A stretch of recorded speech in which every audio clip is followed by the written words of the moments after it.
this week, and then we'll get into screening, evaluation, professional practice, hopefully next week, okay?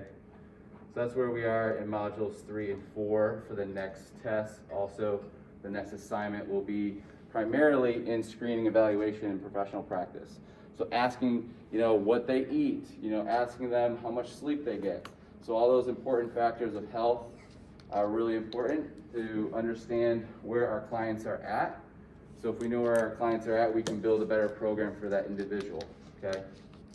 All right, so let's start with some questions to see if you can identify any of these answers. Okay. So first question,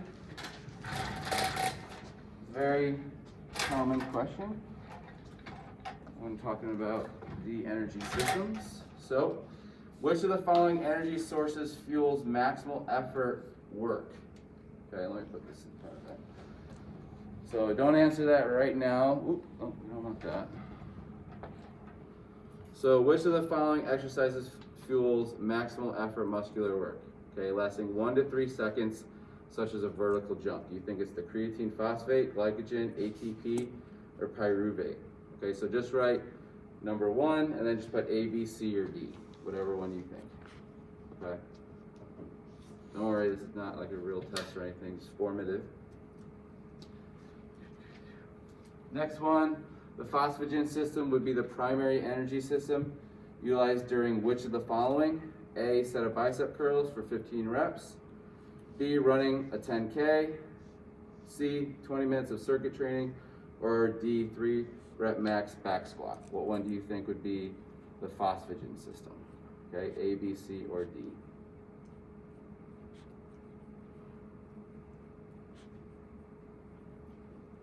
Okay, 3, what is used as a buffer to combat tissue acidity? Okay, so what is used as a buffer to combat tissue acidity? We'll be learning about that today. If you don't know, just leave it blank, that's fine. 4, what ratio of carbohydrate to protein should you intake within about 45 minutes after a workout, or that peak window? So what ratio? Should it be 1 to 1, 1 carb to 1 protein? Should it be 2 to 1, 2 carbs to 1 protein? Should it be 1 carb to 2 protein? What do you think the ratio is, starting with the carbohydrate? What do you think the carbohydrate protein ratio should be? 5, where are the 2 storage sites for glycogen? So where do you think glycogen is stored in the body?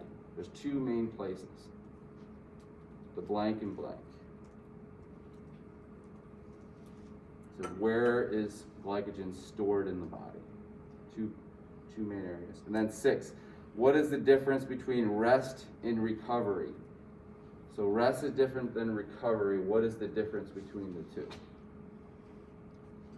So you might have to write out rest is blank, recovery is blank.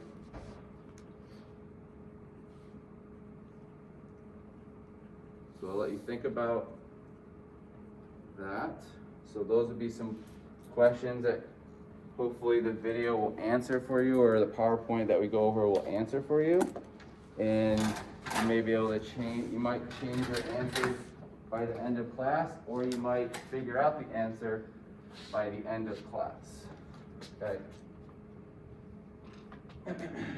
So after we review the energy systems, we're going to watch a video on the energy systems, and then we're also going to watch the video on the cardiovascular systems. You can foam roll or stretch during the video. Okay, if you want to foam roll and stretch as opposed to sitting at your desk, if you want to sit at your desk and write notes, that's fine. But I want you to get a chance to be able to move around a little bit on the floor if you want to watch the video and stretch or perform foam rolling. Okay, so that would be your option. Okay, typically if only one person does it, they just won't do it. So if anybody interested in foam rolling or stretching, okay, cool. Instead of just sitting. All right, good. All right, because exercise physiology is mainly learning about energy systems, and we're going to use the energy systems in a little bit as well. So we have some training instruction Okay, so after we get through the videos, we may have some time to talk about 4 different exercises, and I'll get you in groups and you'll go over these exercises with your groups, and then you'll train and instruct each other on these exercises. The 2 other exercises are going to be on the screen because I couldn't fit everything on the board there. So when we get in groups, you'll all have different exercises you're going to be working with your groups with. All right, let's go ahead and get started here.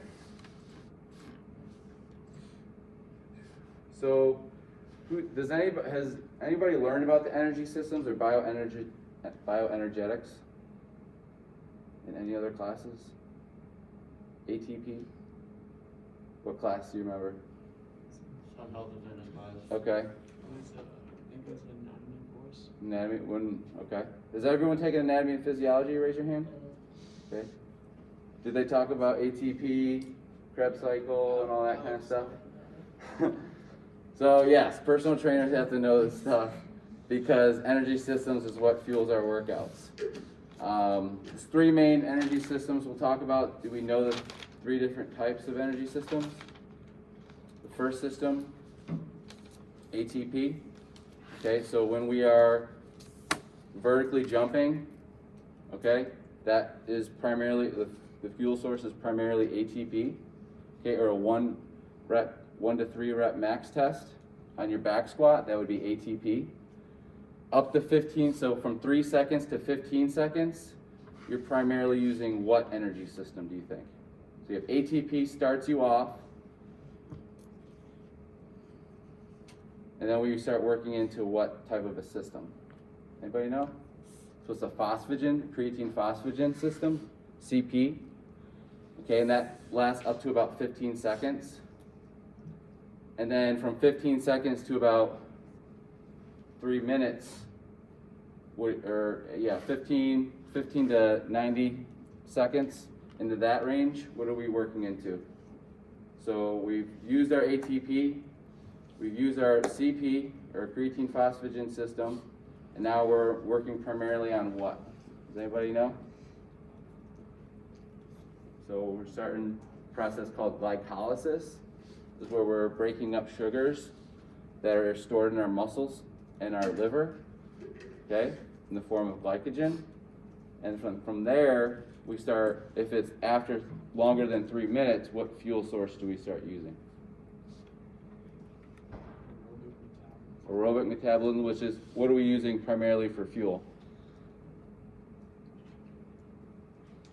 What's fueling aerobic metabolism primarily? It can't be ATP because we've already used it 1 to 3 seconds. Can't be creatine phosphate. We've used glycolysis, which is our sugar stored in muscle. Now we're doing something low repetitive, long duration. What do you think we're starting to burn? Fats. So that's basically the energy systems in a nutshell. And we're going to kind of go through that, watch a video, and try to get you to understand how they work together. All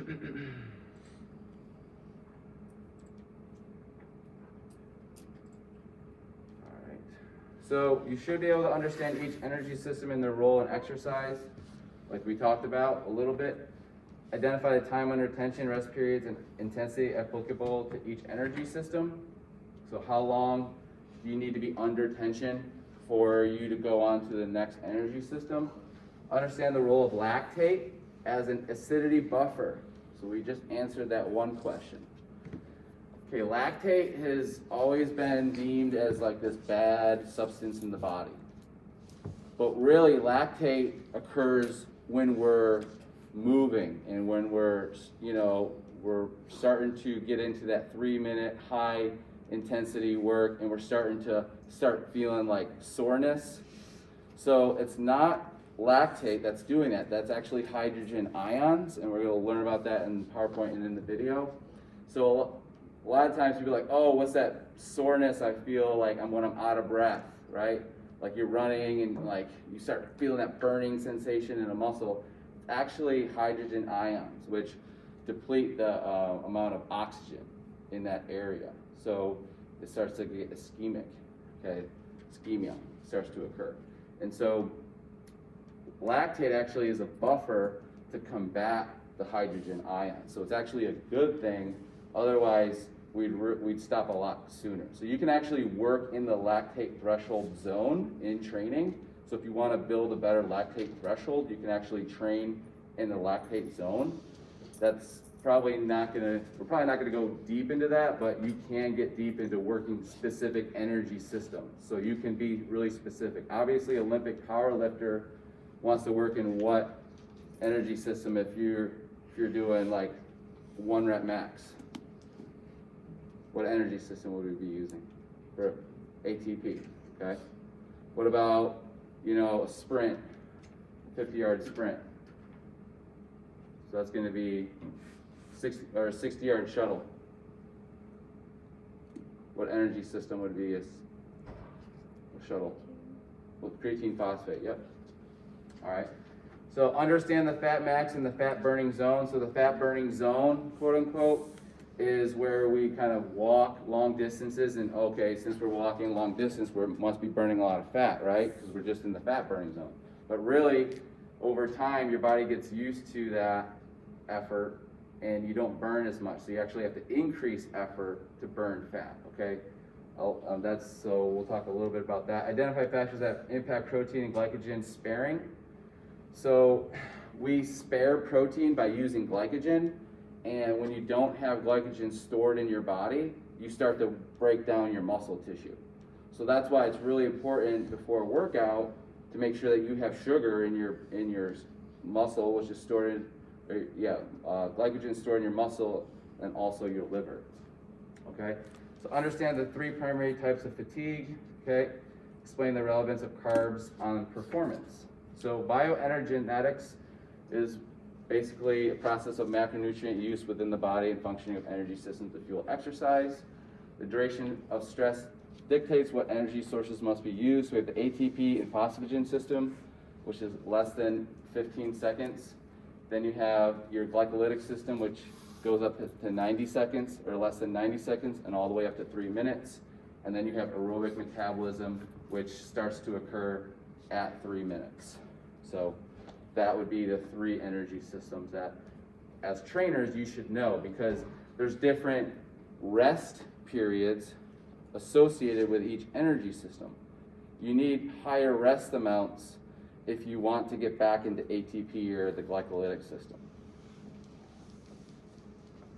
So your immediate energy is ATP, catalyst for all energy provision and only fuel source form for muscle contractions. So think of oil being converted into gasoline. So all of our energy has to be converted into ATP. It fuels maximal effort work lasting 1 to 3 seconds. Your vertical jump requires rest periods of about 90 seconds for full recovery. So they want you to know that it takes 90 seconds to get back your full stores of ATP. Otherwise, you're working in maybe creatine phosphate or glycolytic zone, okay? So you can't get back that full high energy of ATP until you rest at least 90 seconds. So if you're an Olympic lifter, we see them sitting around a lot longer than your typical rower or endurance athlete, right? Endurance athlete, they're kind of using that fat, and then your Olympic power lifter, they're working with ATP. So ATP combines with water and ADP and PI and energy. So it all forms energy together. So that's the energy reaction. Now they're probably not going to ask you the actual formulas of ATP and like the Krebs cycle, but I do want you to know the words up here. So immediate energy or phosphagen system, so creatine phosphate. We've heard of creatine, it's in meats. You can take creatine as a supplement, and it can give you benefits in your creatine phosphate energy zone. So creatine phosphate refuels ATP stores for powerful work lasting 10 to 15 seconds, but it's not as powerful as the ATP system. Example activity, so a 3 rep max instead of a 1 rep max, 60-yard shuttle, or a 100-meter sprint, okay? All lasting less than about 15 seconds, okay? 2 to 5 minutes for system recovery depending on activity. So if you're doing 60-yard shuttle runs, you need about 2 to 5 minutes to regain the amount of energy you need to go as hard as you can, okay? So that's really important for obviously track athletes who sprint, 60 yards or 100 meter sprints, obviously, for track. We want to make sure that they're getting 2 to 5 minutes of recovery, and especially if they're doing something like sprinting. Immediate energy glycolysis. So the body must metabolize carbohydrate in the form of glucose and glycogen to continue work. Glycogen, sugar, lysis means cutting, okay? Supports moderate intensity work lasting 90 seconds or up to 3 minutes. Requires varying recovery based on intensity activity performed, circuit training, 10 to 12 set reps. And major byproducts are lactic acid and pyruvate and hydrogen ions. So when we're working in glycolysis or 90 seconds up to 3 minutes, what we're going to start getting is lactate buffering the acid, which is the hydrogen ions. Glycogen is stored in the liver and skeletal muscle. I believe we have about 500 grams or 2,000 calories worth of sugar that we can use up at almost any time. So acid-induced ischemia. Hydrogen ions are culprit behind the uncomfortable burn and inability to continue work at the end of a glycolytic-driven activity. It's not lactate. Okay, the end of lactate helps maintain energy levels, gluconeogenesis, and acutely buffer acidity. Okay. During intense work, ischemia occurs as excess hydrogen builds up, leading to a drop in pH that may inhibit enzymatic reactions, alter calcium handling, and lead to intrinsic muscle fatigue.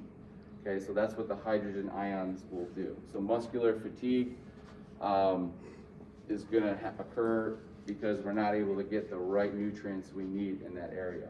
Okay, and we're inhibiting the reactions that are supposed to occur. So basically, our body is just starting to break down a little bit. So it's not lactate. They really want you to know that. Obviously, lactate is not the enemy. Does not contribute to delayed onset muscle soreness or DOMS.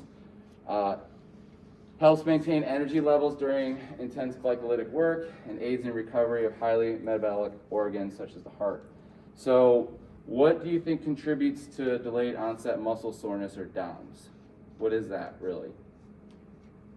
Isn't it just like microscopic little tears in your muscle? Yep, just microscopic tears in your muscles, straight out of the book. Okay, so you have glucose, glycolysis, gluconeogenesis, okay, all occurring. You have pyruvate and lactate, which are byproducts of this process. You have liver and muscle as your main sources of sugar that help create glycolysis and gluconeogenesis.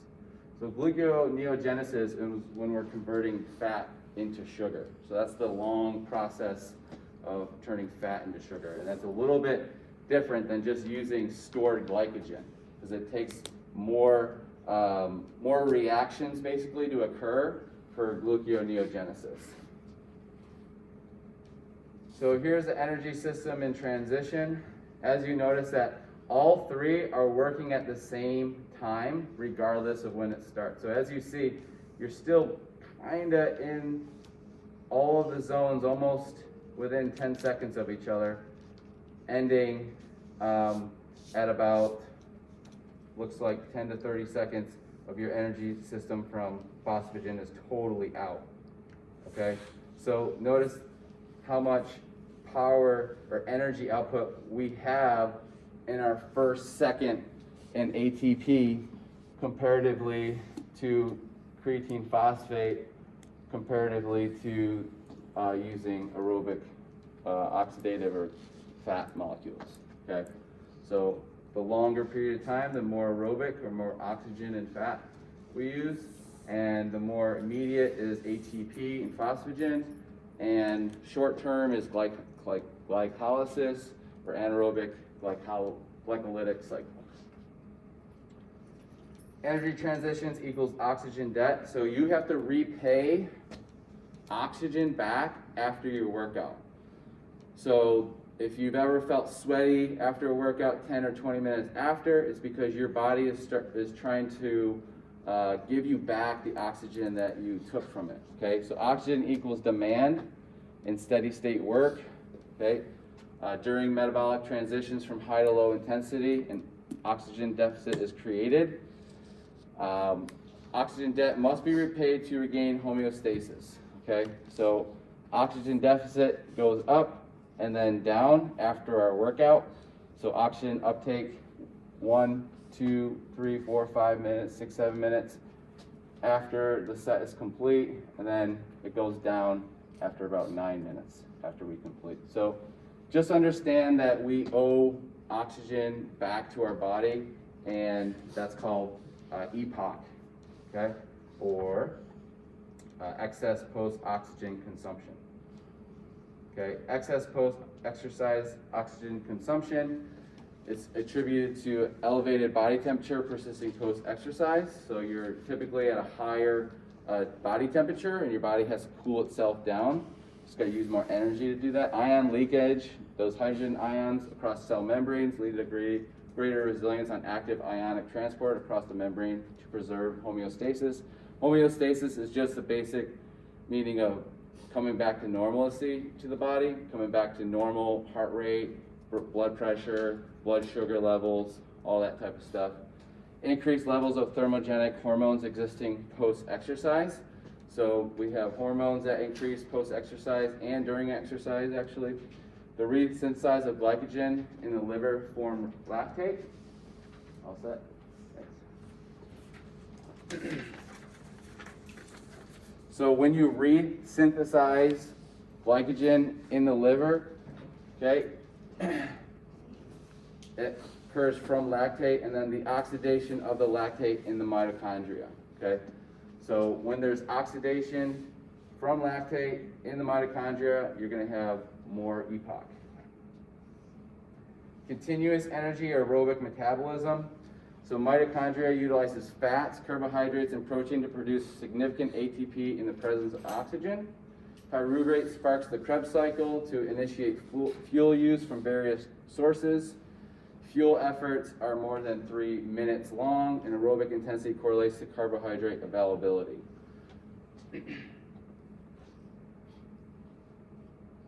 The fat burning zone is a misconception. Okay, less than 65% of the VO2 max is not optimal for weight loss, even though fat is the primary fuel used, called fat max. Okay, we really want you to understand fat max for NCSF. Does not improve cardiorespiratory performance as intensity is too low. So you need higher intensities to burn more fat. So triglycerides are released from fat stored slowly. Carbohydrates are needed for higher intensities or quicker energy. And then enzymes liberate fatty acids from their glycerol backbone. Okay, so you have to liberate the fatty acids. And as a misconception, what that means is basically we have to increase our intensities to increase our fat burning. So as you see here, it gives you a good example of what that means. So if you're at 3 miles per hour, you're only going to be burning about 120 calories, okay? As opposed to if you are going 7 miles per hour, you can burn up to 250 calories, okay? So our endurance zone, as it goes up, and as our mile per hour goes up, or as our intensity goes up, we're actually burning more fat, okay? And we're burning more carbohydrates, okay? So if we do turn up the volume or our intensity, we start to pull from sugar, okay? If we lower the intensity, we pull a little bit more from fat. But at the same time, you have to understand that basically the fat burning zone doesn't really exist. We like to I think that's maybe just a misconception that NCSF is kind of caught. So carbohydrate availability and fatigue. High intensity performance is dependent on carbohydrate energy provisions. Fatigue is caused by a significant decline in muscle, liver, glycogen stores, and elevate byproduct concentrations in working muscles. Carbohydrates are vital for preservation of lean mass. So once we start losing our carbohydrate stores, then we start getting into more fatigue. So glycogen depletion equals muscle catabolism or via amino acid use and nervous system fatigue. So once we have ran out of our sugar stores and our glycogen stores, we start taking from our protein stores or our muscle tissue, okay? And that causes nervous system fatigue. So low intensity exercise equals primarily sustained lipid metabolism. Glycogen use is minimal. And then you have elevated intensity or intermittent high intensity exercise is glycogen is rapidly depleted, okay? So the harder we work, the more sugar we burn. The less we work, the more fat we burn, okay? But it doesn't mean, that's why there's that catch-22. It doesn't mean you're gonna burn more fat long-term if you're always in the fat burning zone, right? Because we know that you have to increase the intensity to burn more fat. So the three types of fatigue they will ask you about if you get certified is acute, general, and central. So acute being probably the most mild of the three, and then central being the most severe. So acute peripheral fatigue is cellular dysfunction due to acidity, which limits enzyme activity. So rest period provides for a buffer that neutralizes the pH of those hydrogen ions. So the rest period is in between sets, okay? Recovery periods are days between exercise bouts. So that's the difference between rest periods and recovery periods. Rest periods occur between exercises or sets. So general peripheral fatigue is a lack of oxygen in working tissues due to low pre-exercise stores or localized depletion. So if you have, if you go out and work out and you're on an empty stomach, you may have more of a general peripheral fatigue, okay? Whereas an acute peripheral fatigue probably occurs within most training bouts. You're probably gonna have some type of fatigue, right? And then you're gonna rest and then you're gonna recover because you're gonna get your ATP-CP system back in working order after about 90 seconds, right? Or 3 minutes. So after, depending on the energy system, you get it back and then you refuel. Or you work out again. But if you go into your workout without carbohydrates and like you just feel like, oh, what is going on? I just don't feel good. That's probably general peripheral fatigue, okay? Lack of energy due to low pre-exercise stores or localized depletion. A recovery period and carbohydrate intake is needed. So you actually need to stop your workout. So recovery period, that's the difference between recovery and rest period, is that you probably need a recovery period. You probably need a day or two to recover from being in general peripheral fatigue, because that actually is not a good thing. We don't want to get to central fatigue because that's going to have nervous system implications which can damage muscular structure. So it's really important that we recognize what acute and general is. That way we don't get to general, so we don't get to central. Because central fatigue is systematic depletion of carbohydrates. So basically you're all out. You may have a little bit left here, but you're like all out. No sugar in your muscle. You didn't eat it all for 2 days, and then you're doing a marathon. So that's central fatigue is running on empty. So this is like David Goggins right here. Anyone know David Goggins? Yeah. He's always running on empty, but he doesn't care. Systematic depletion of carbohydrates resulting in reduced motor unit recruitment and firing rate. Work must stop until energy is replenished. So you're basically hitting the wall. You can't move anymore. General peripheral fatigue, you might feel just like not well, maybe lightheaded. And acute peripheral fatigue is your normal fatigue that you feel in between sets. So the sites of central and peripheral. So central you have is the severe, general, central and peripheral fatigue. So looking at sites of central, you're looking at the central nervous system. So that's why they call it the central fatigue. You have the central nervous system. And then you have your peripheral nervous system, which is part of the muscular structure and then skeletal muscle fibers.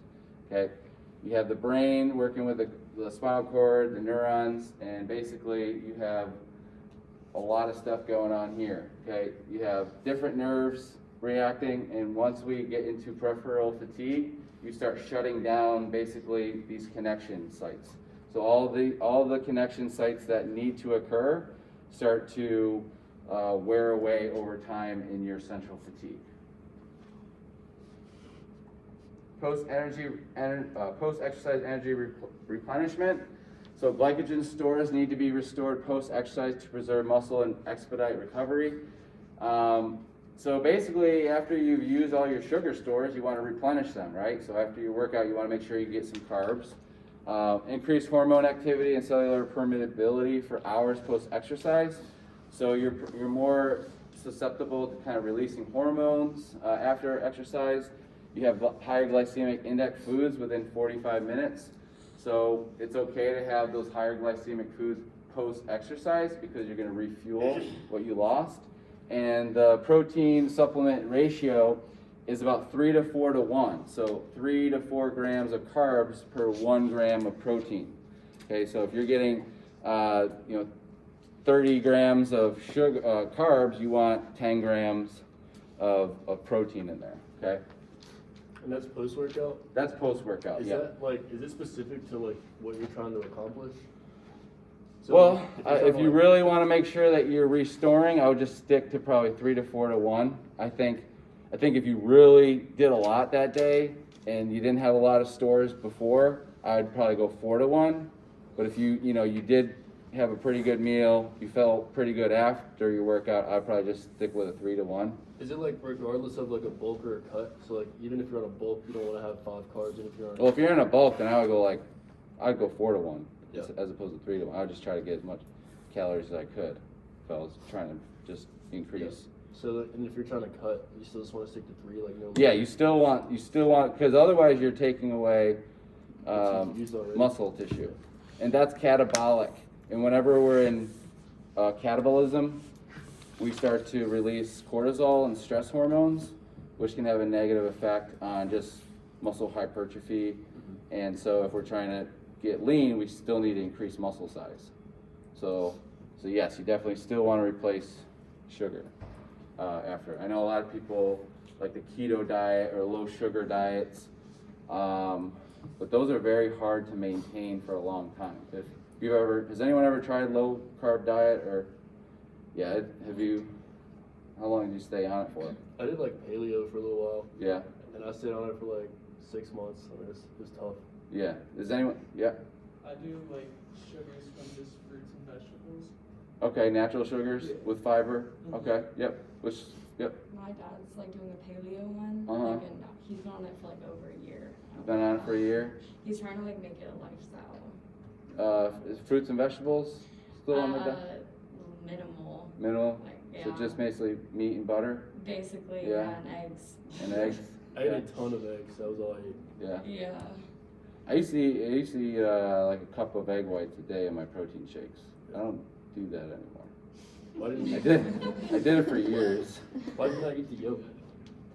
Well, pasteurized egg whites in a carton is probably safer than cracking eggs and then separating them, in my opinion. Because I used to do the crack the eggs. I don't know what to talk about, but I never got salmonella. But there is a chance you can get salmonella, but I never got it. But yeah, I used to do the whole crack the egg thing, but I don't do that anymore. All right, so go ahead and grab a foam roller or a mat if you want to stretch. We're going to go through a couple of videos. And if we have some time, we'll go through training instruction. But if not, we'll just close after that.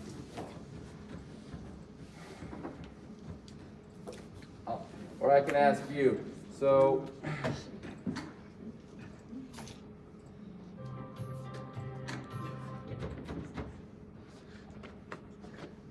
me get my card out.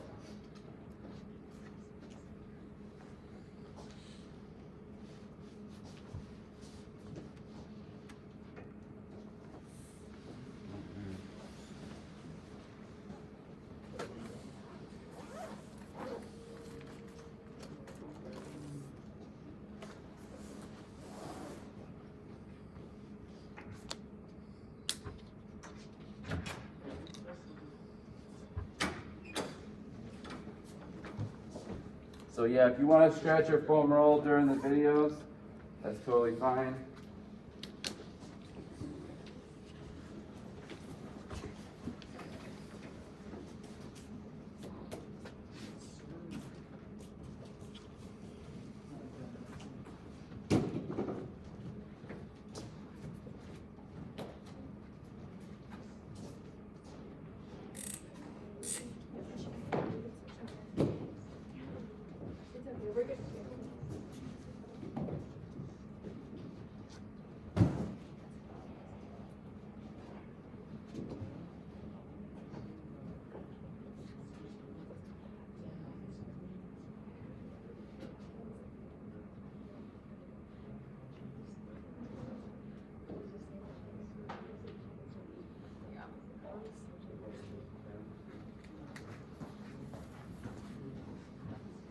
All right, let's go ahead and. This lesson, we will cover cardiovascular physiology.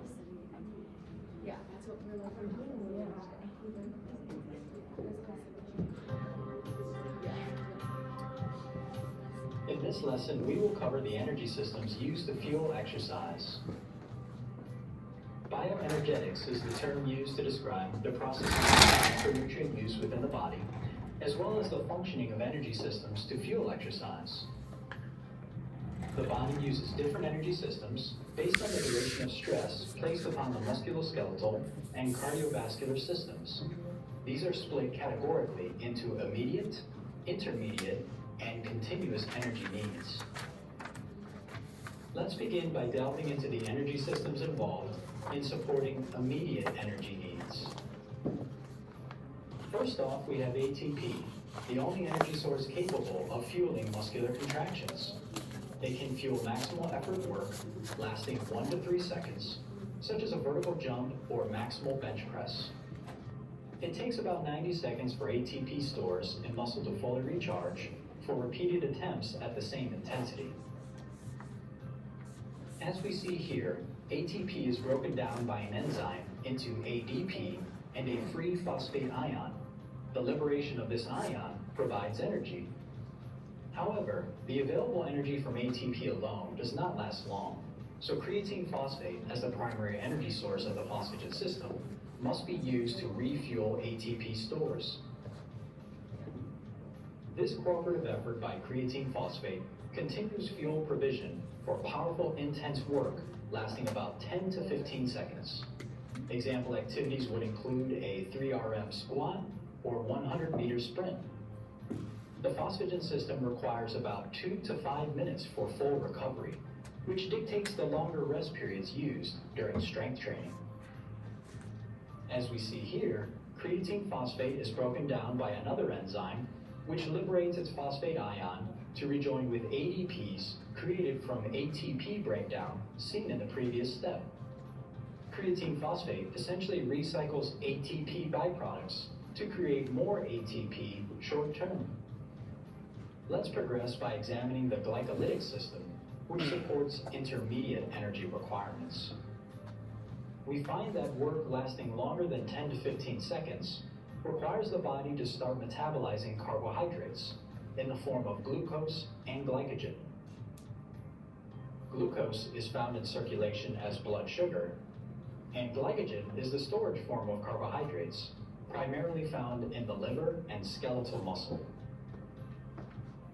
The breakdown of these carbohydrates for fuel is called glycolysis and can support moderate intensity work lasting up to about 90 seconds, but still provides ongoing secondary support during aerobic work. The glycolytic system requires varying recovery periods between repeat efforts, depending on the activity performed, which could include a 12-rep set of military press or a 90-second circuit. Major byproducts of carbohydrate metabolism include lactic acid or lactate, pyruvate, and hydrogen ions. Lactate is used by various tissues such as the heart to continue performing work, aids in the production of new glucose in the liver, and helps to buffer increasing acidity caused by hydrogen ion buildup. This is a key concept. Hydrogen ions are the culprit behind the painful burn and inability to continue work at the end of a glycolytic set, not lactate. The acidity and ischemia, or lack of oxygen, caused by hydrogen ions inhibits the function of enzymes, alters how muscle uses calcium for contractions, and leads to rapid fatigue. Now at this point, we need to make sure we understand that the energy systems do not function in a segregated fashion.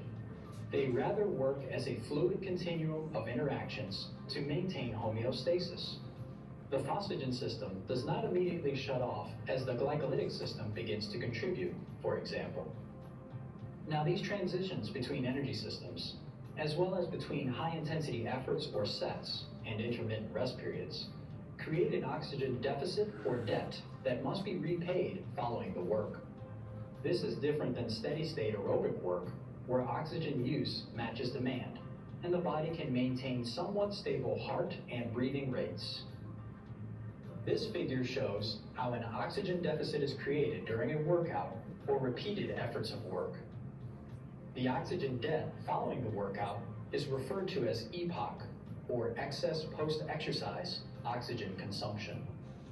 EPOC creates an increase in metabolism and caloric burn following a workout that can last for hours, depending on the type of activity performed, as well as how intense and long the workout was. Intense weightlifting and endurance work increase the EPOC response to a much greater degree than a light jog. Let's finalize our review of the energy systems by examining aerobic metabolism, which can provide energy for an extended period of time. Aerobic metabolism occurs in the mitochondria of cells via the use of fats, carbohydrates, and proteins to produce significant quantities of ATP. If we remember pyruvate as a byproduct of glycolysis earlier, here is where it comes into play. Pyruvate sparks what is known as the Krebs cycle to initiate fuel use from all sources in the presence of oxygen. Pyruvate, in part, signals cells that more energy is needed than can be provided by just glycolysis, or work cannot continue. Pyruvate is like a Aerobic messenger. metabolism begins to take over after about 90 seconds of work and becomes the decidedly dominant energy source for activities 3 minutes or longer, such as a marathon. It can maintain energy production until carbohydrate stores are depleted, which will be covered in detail shortly. Aerobic metabolism is the only pathway to directly use fats as a fuel, which can be relied upon as a primary source during lower intensity exercise. The reason fat use only dominates lower intensity work is the slower speed by which fat can be liberated from stores when compared to carbohydrates. This concept ties in with the common misconception of the fat-burning zone. When in the fat-burning zone, which includes work up to about 65% of VO2 max, the majority of fuel will come from fat, but the relative quantity of total calories burned is actually not optimal for weight loss.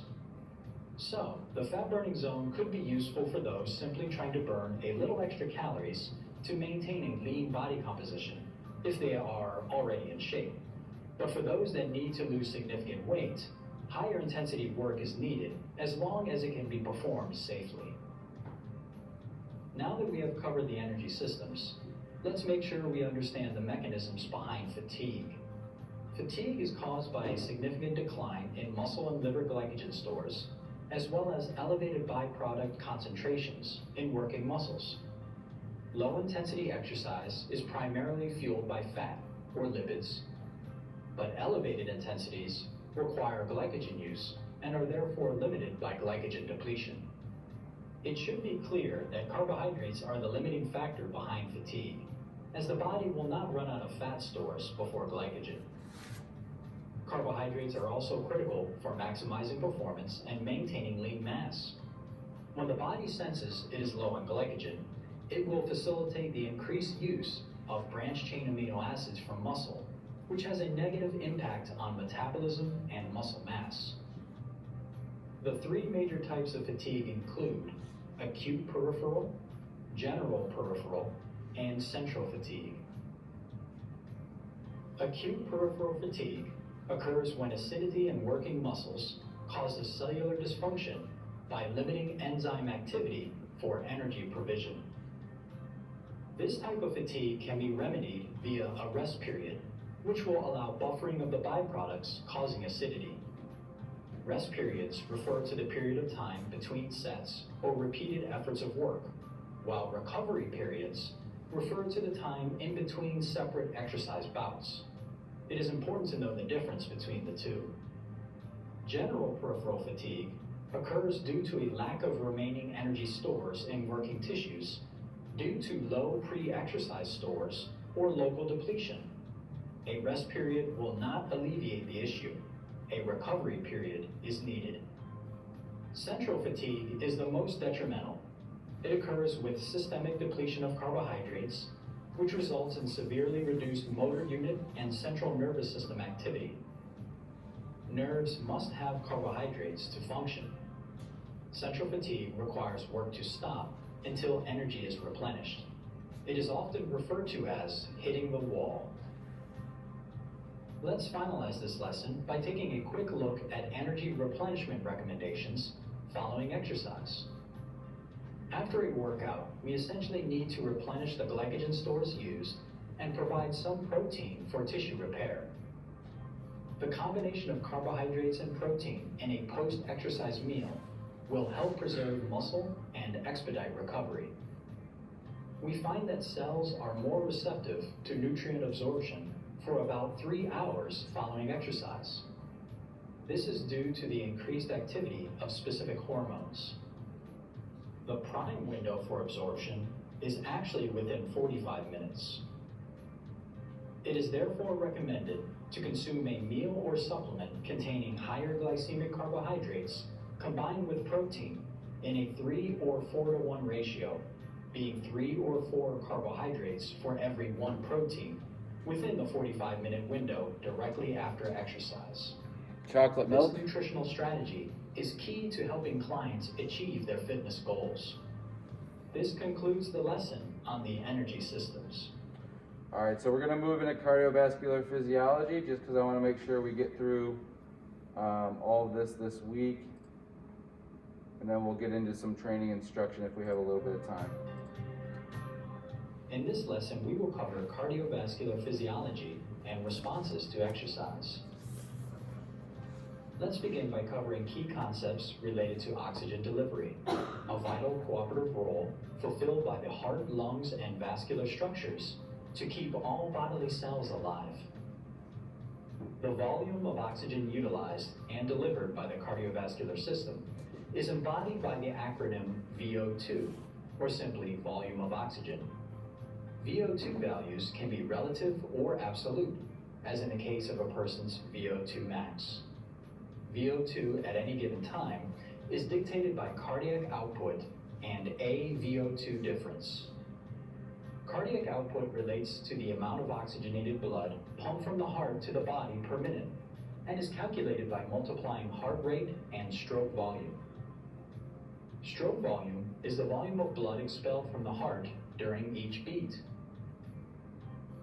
AVO2 difference is simply the difference in oxygen saturation of blood when it leaves the heart via arteries and returns to the heart via veins.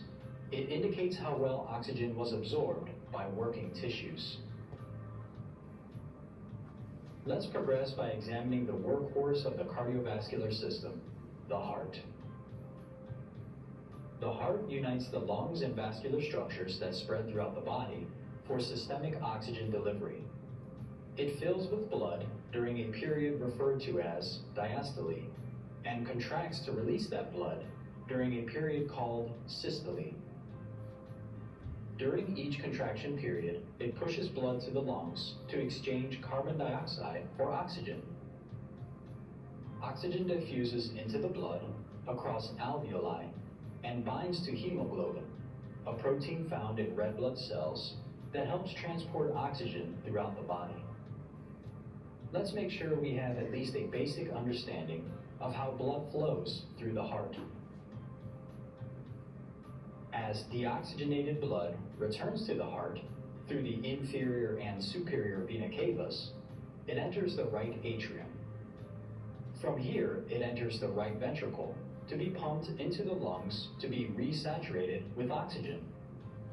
It returns from the lungs to the left atrium before being pumped to the left ventricle for release to the body via the aorta. Pretty simple, right?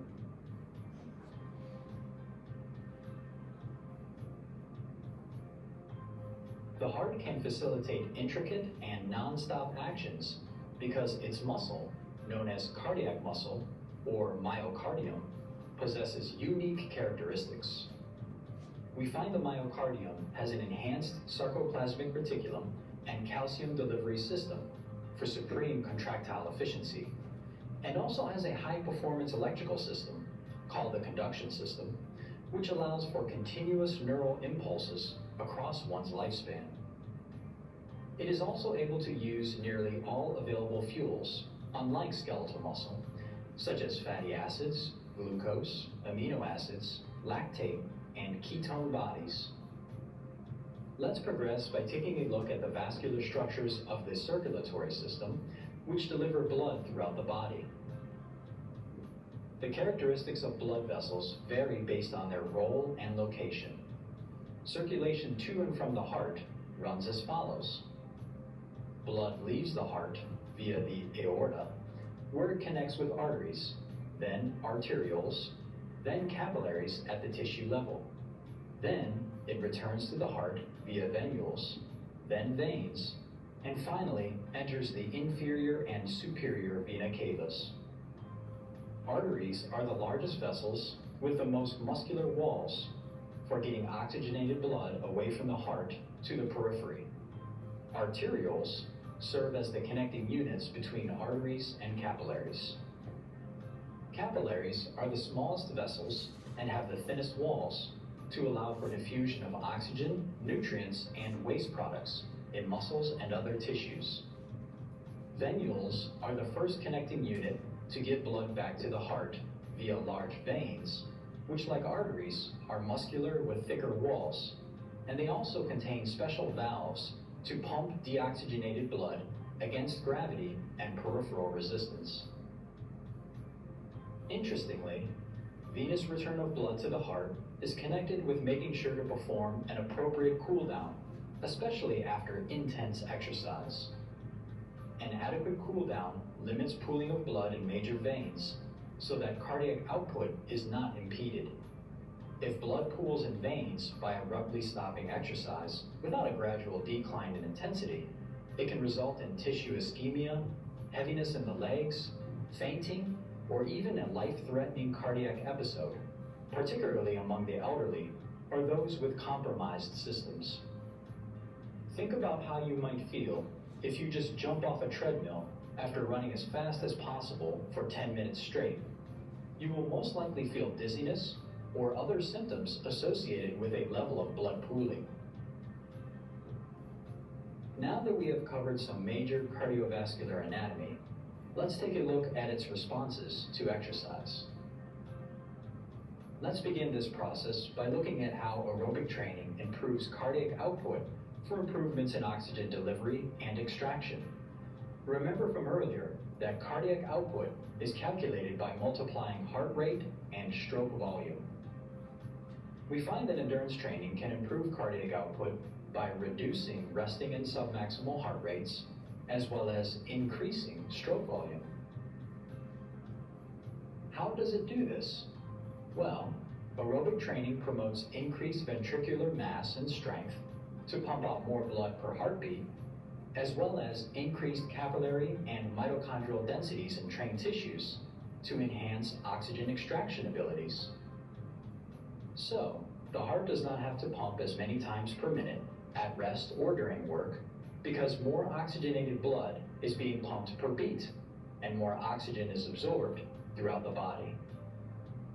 As cardiorespiratory fitness goes up, heart rates go down, which is why lower resting heart rates are an indicator of cardiovascular efficiency and fitness. Let's progress by looking at blood pressure responses during exercise. Let's start by making sure we understand the concept of blood pressure itself. Blood pressure is the measure of force exerted by circulating blood against arterial walls. It is calculated by multiplying cardiac output and total peripheral resistance. It can change in response to activity, nutrition, body size, obesity, health status, and the presence of blood vessel disease.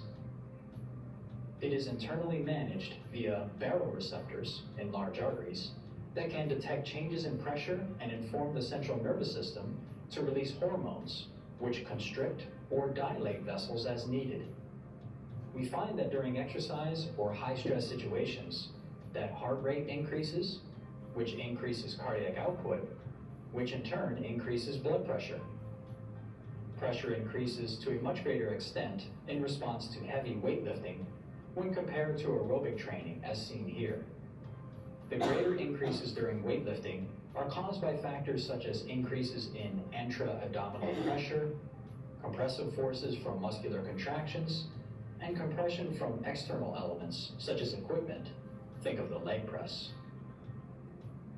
The Valsalva maneuver, which includes holding of one's breath while attempting to move a heavy load to increase stability, should not be performed among those with hypertension or clinical high blood pressure. It is a dangerous strategy for those with blood pressure issues, as it creates a major additional spike in blood pressure combined with a reduction in heart rate, which can cause dizziness, fainting, or even direct vascular damage among those with compromised systems. Interestingly, blood pressure ties in with assessing a client's pulse, as pressure exerted against the arterial wall at pulse assessment locations during each heartbeat is what we feel when we take a resting or exercise measurement. Large arteries close to the skin can be palpated at the head, neck, arm, and leg, but personal trainers primarily use the radial pulse in the lower arm and the carotid pulse at the neck as shown here. Protocol for taking a resting measurement or during training will be described in detail in a later lesson. This concludes the lesson on cardiovascular physiology. All right, so on the screen and on the whiteboard, I'm gonna have 4 different exercises. So we're gonna have the first one being the incline bench press, the second one being the single arm row, 3 and 4, lat pull down and triceps kickback. So the lat pull down and triceps kickback is right here. I'm gonna get you in groups of 3, and you're gonna get with your groups, and you're gonna go over each of these exercises in your groups. But I also want you to teach each other, try to instruct each other through any mistakes or spotting techniques that you need to do. So I want you to either spot each other or at least talk about the errors and try to, maybe show the difference between performing, show me the error and then show me you not performing the error. We're going to get in groups of 3. So grab a group of 3. And then once you grab a group of 3, go ahead and sit next to each other. So are you right here? So I'll have you all work on the triceps kickback, okay? This group right here can work on my lat pull down, which you can use bands and the rack right there, okay? This will be my single arm row group, and this will be my incline bench press. So you want to look at the board, look at any of the, I want you to try to coach each other through the joint and muscle action. So I want you to be able to talk about the muscles that are moving, the joints that are being moved, and then also talk about the common errors, okay? So I have all this stuff up here. So incline bench press can use that rack right there. Single arm row can pull out a bench into the middle of the area. Lat pull down can use this rack right in front of the USA weightlifting. And tricep kickback, you'll want to grab another bench and maybe pull it over here. I just want you to focus on these exercises with your group. So perform the exercises, everyone should perform it, and then I want you to talk about the joint actions that are occurring, and then the spot techniques.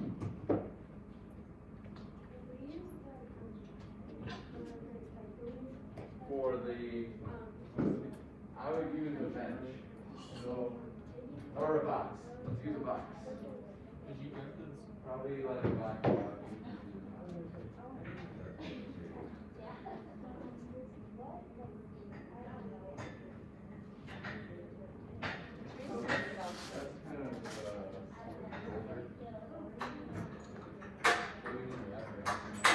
So what I want you to be able to do in the group is explain your exercise to one of the other groups. So you're gonna have maybe one person tell us the setup, maybe one person can tell us the joint actions, and then one person can tell us the common errors. Okay, so set that up how you would like. One person is gonna perform, one person is gonna tell us what's going on as far as muscle or joint actions, and then one person can tell us the common errors. Okay? So we'll go around to each group and you're going to tell us what you're performing, what muscle actions or joint actions, and then the errors that are occurring or could occur. Okay? So left pull down, we'll try to put a band around there.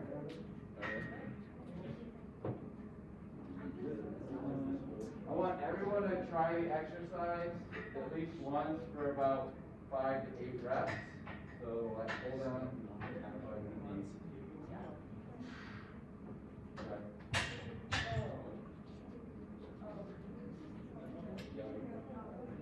But I want, you might have to write down, so the reason why I have the whiteboard is I want one person maybe to write down or at least have in their head what they're going to be telling the class that we're doing.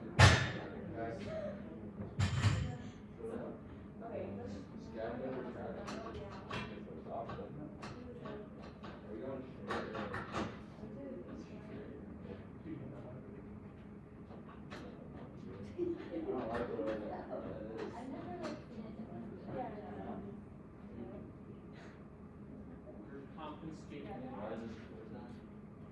That's good.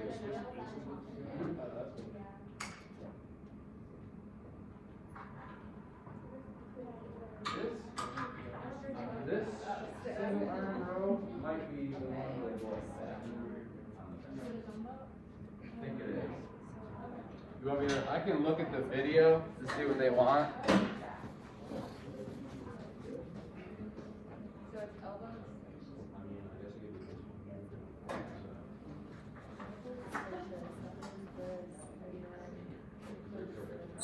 So I'm going to go ahead and play a video of what it should look like for you, if you're wondering.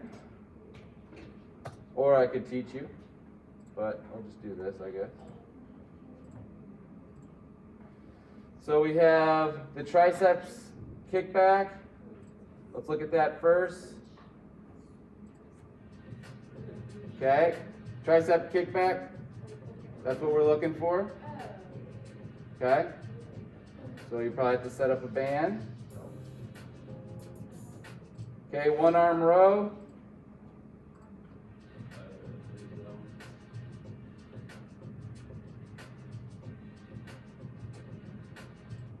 Okay, incline dump, bench press.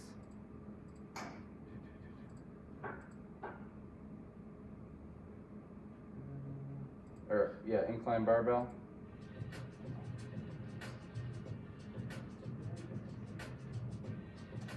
Okay, and then the lat pull down.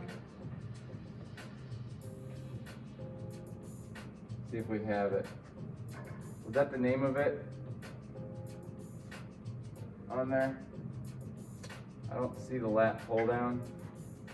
Let me just see if I can find a pull down.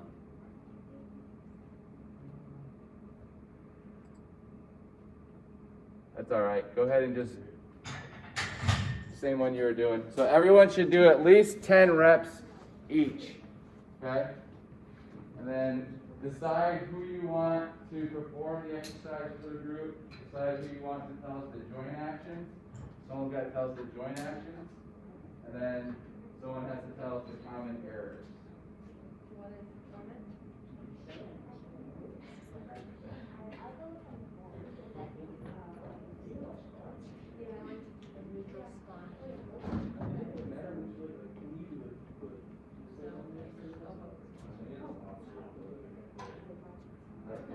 Remember, there's no shoulders. That's what they really want. We're almost like, it is weird, shoulder, almost trying to get get So the air is almost horizontally bring your back. It's kind of like, yep, and then that way it kind of. Okay. Right. Keep going, keep going. So don't leave, don't let the.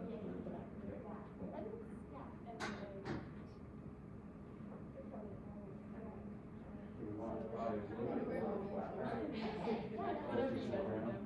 Yep.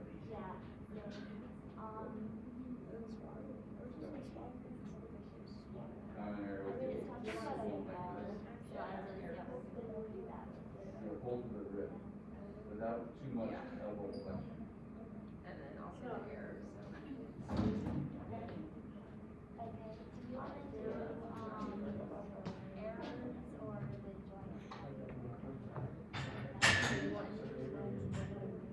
You all have the cues that we have need and joint actions that we're doing. You know what we're doing here? We're doing this. Yeah. It's right, And then right you on want there. Nope. And then Right on there. So one would be going back like this. One would be. If you want, you can have one person read off the screen. You don't have to remember this.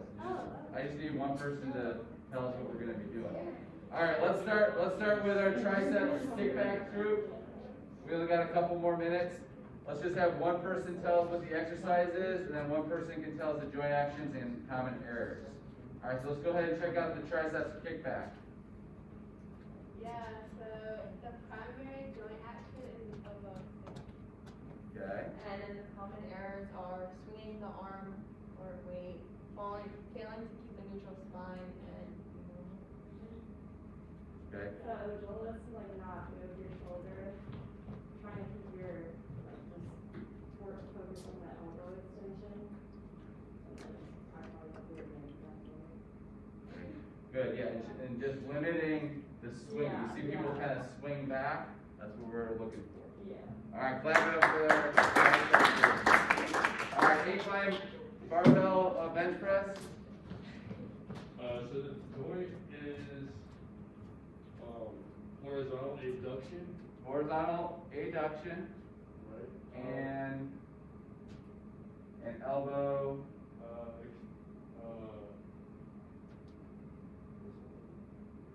You can look. Elbow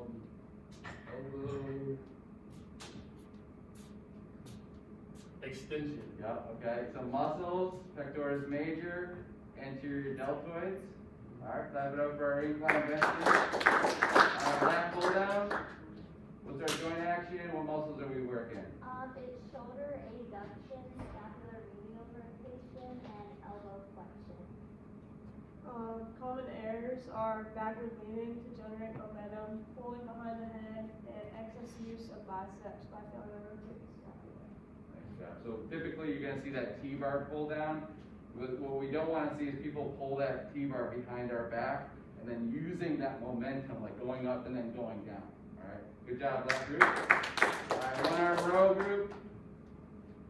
So the joint action you have is shoulder horizontal abduction, shoulder extension, scap retraction, and elbow flexion.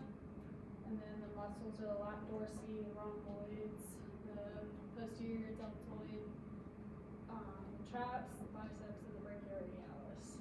A lot of bang for your buck. And what about the common mistakes for the one arm row?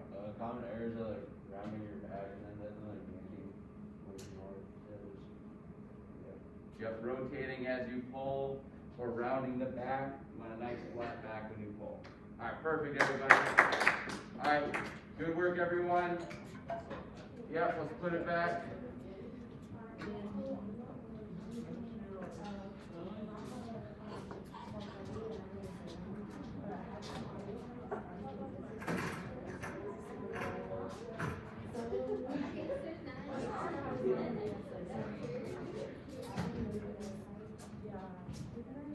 Alright, what was the answer to question 1? Which of the following fuel sources maximal effort muscular work lasting 1 to 3 seconds? Such as Yep. What about 2? Phosphagen system is primary energy source utilized during the following. What phosphagen system would be used? A, B, C, or D? and different answers here for this one. So phosphagen system. Okay, this would be D, 3 rep max back squat. Okay, so that's gonna be about 10 seconds of work. You may have thought that was 1 rep max, right? And then, what is used as a buffer to combat tissue acidity? Lactate. What is the ratio of carbohydrate to protein? 3 to 4 to 1. What are the 2 storage sites of glycogen? Muscles and liver. And what is the difference between rest and recovery? Nice. Number 1 was HFE. Alright, thanks for staying a little bit longer today. I'll try not to do that every day, but there's a ton of content.